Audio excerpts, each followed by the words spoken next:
సునీత గారు ఉన్నారా? ఆవిడ ప్రోగ్రాం ఉన్నారు. మీరెవరు? సునీత గారిని పిలవండి. మీరెవరండి? దయచేసి సునీత గారిని పిలుస్తారా? Okay, wait a minute. Hello, ఎవరండి? ఎవరు కావాలి? సునీత గారు కావాలండి. అరగంట నుంచి అడుగుతున్నాను. నేను సునీతని మాట్లాడుతున్నాను. మీరు వెంటనే కేఎం హాస్పిటల్కి వస్తారా? ఎందుకు? మీ అన్నగారికి యాక్సిడెంట్ అయింది. Hello mister Mohan, really super, fantastic. Thank you. మా వాడు ఫ్రెంచ్ అమ్మాయిని పెళ్లి చేసుకొచ్చిన కోపాన్ని మీ ఆవిడ మరిపించేసింది. Where is that nightingale? మా కోడలి పరిచయం. సునీత, సునీత, సునీత ఎక్కడ? ప్రోగ్రామ్ అయిపోగానే టాక్సీలో అక్కడికి వెళ్ళిపోయారు బాబు. వెళ్ళిపోయిందా? వాట్ మిస్ మోహన్, నీ వైఫ్ మోడర్న్ లేడీ అనుకున్నాను. పాట అవగానే కనీసం నీతో చెప్పకుండానే హఠాత్తుగా వెళ్ళిపోయింది. It's not manners. Anyhow, we are disappointed mister Mohan.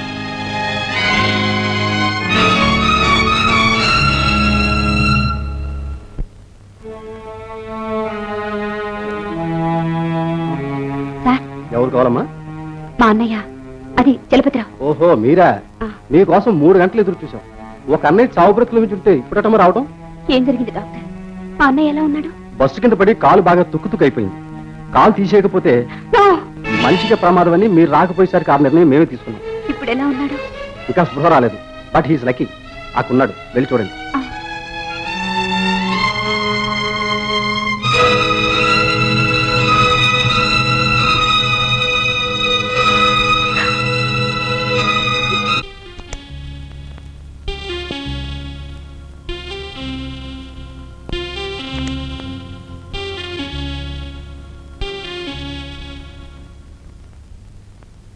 ఇంతసేపు ఎక్కడికి వెళ్ళావు?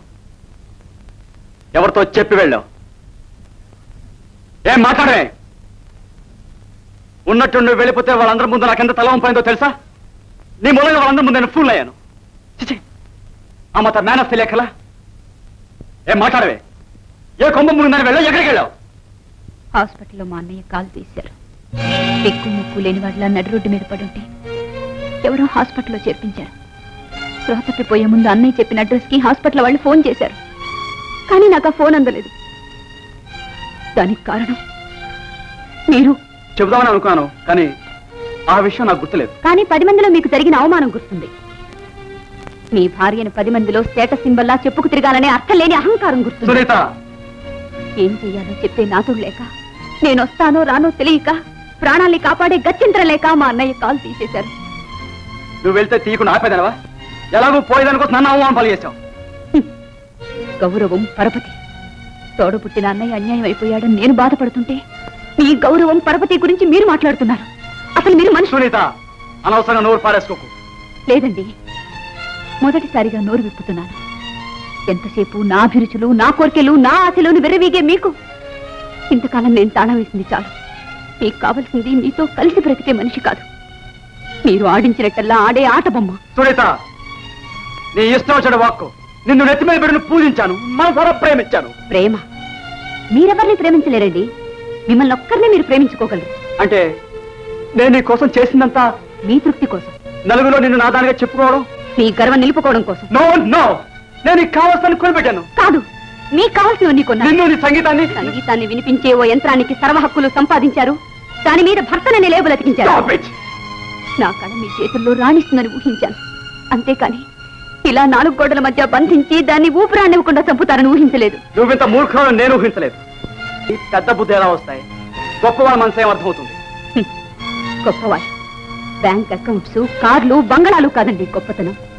మనిషిని మనిషిగా గౌరవించడం. మీలాంటి గొప్పవాళ్ళని చేసుకుని నేనే సుఖపడలేదే, బాధపడుతున్నాను. అనుక్షణం చిత్రాలు అనుభవిస్తున్నాను. Stop your nonsense. నీకు ఇష్టం లేకపోతే ఈ క్షణాన్ని బయటకు నడవచ్చు.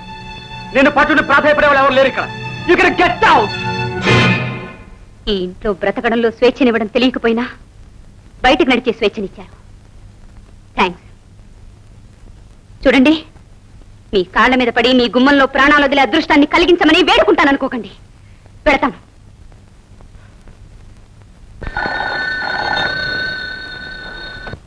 హలో హలో డాడీ, మీరు హైదరాబాద్ ఎప్పుడు లేరు? రేపు మార్నింగ్ ఫ్లైట్కి వస్తారా? ఓకే. మమ్మీ గుడికి వెళ్ళిట్లుంది, రాగానే చెప్తాను. Okay okay. సునీత, ఈ ఇంట్లోంచి కాలు బయటికి పెడితే మళ్ళీ నీ జన్మలో అడుగు లోపలికి పెట్టలేవు. బెదిరిస్తున్నారా, శాసిస్తున్నారా? నువ్వేమనుకున్నా సరే. భర్తల కాళ్ళ కింద పాత చెప్పుల్లా నలుగుతూ యంత్రంలా బ్రతికి మహాపతివ్రతలు అనిపించుకుని గోడలకి పటాలా వేళ్లాడే కంటే స్వేచ్ఛ. మిస్టర్ మోహన్, ఈ గడపలు మీరు నిర్మించుకున్న కత్తుల బోనులు, వాటిని ఆహారంతో కాదు. Good bye.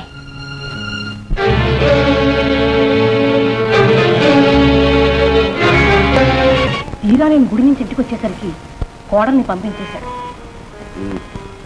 నా కొడుకు మగాడనిపించుకున్నాడు అన్నమాట. ఎవరిని సాధించాలో తెలియక చివరికి పెళ్ళా మీద ధ్వజమెత్తాడు అన్నమాట. ఇంతకీ కోడలు అన్నగారు ఎలా ఉన్నాడో? ఎలా ఉంటాడు? కాలు తీసేశారు, నిన్ననే డిశ్చార్జ్ చేశారు. మరి సునీత? నీ కొడుకు బాధ తొలగిపోయిందని నిట్టూర్చి వాళ్ళ అన్నకి సేవలు చేస్తుంది. ఇప్పుడు ఎలాగండి? వాళ్ళని అలా వదిలేస్తే? ఏమీ తెలియని వాళ్ళకి చెప్పొచ్చు, అన్నీ తెలిసిన వాళ్ళని బుజ్జగించవచ్చు. తెలిసి తెలియని మూర్ఖులు ఉంటారే, అలాంటి వాడు నీ కొడుకు, అంతే.